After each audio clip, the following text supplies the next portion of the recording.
اور اس سزا کمپلیٹ ہونے کے بعد 5 سال کی نائلی ہوتی، جیسے یوسف رضا گیلانی کے کیس میں ہوا تھا.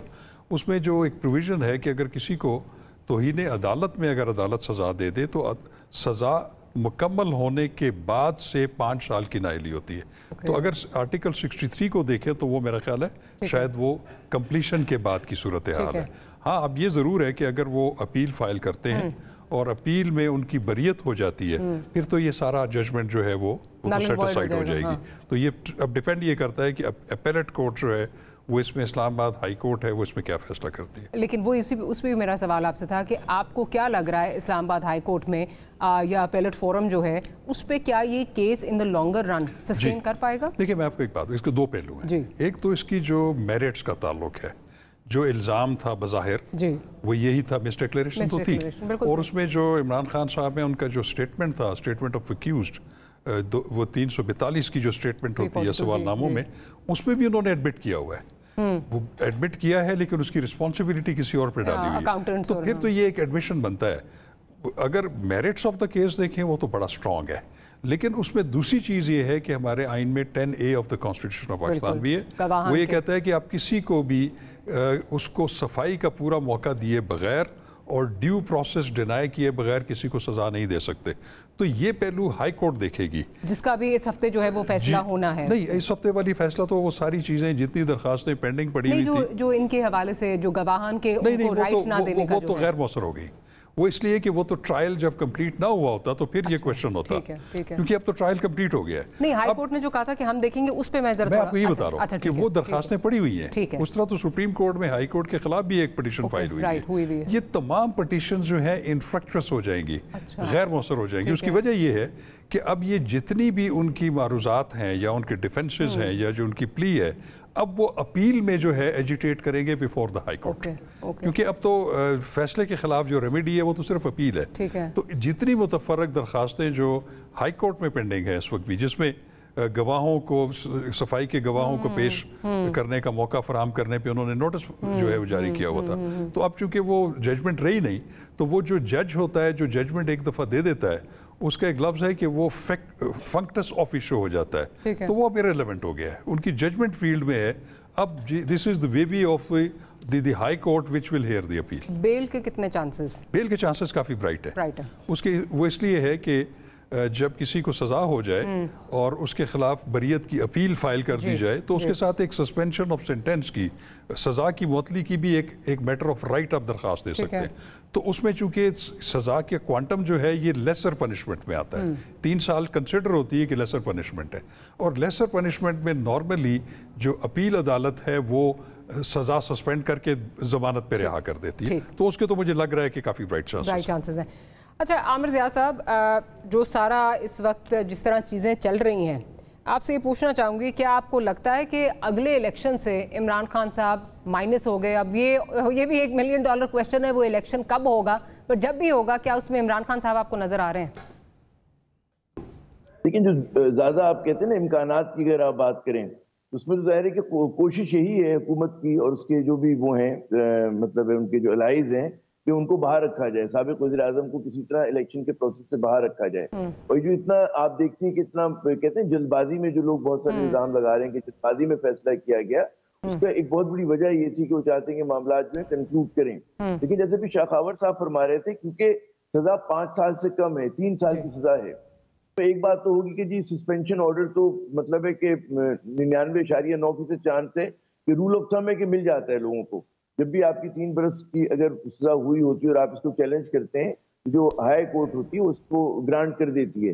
یہاں پر تو ہے. اچھا پھر اس کے بعد ہے کہ کتنی جلدی وہ فیصلہ کنکلوڈ کرتی ہے. اگر وہ اپہولڈ کرتی ہے اس مسئلے کو تو وہ ظاہر ہے کہ سپریم کورٹ میں جائے گا معاملہ.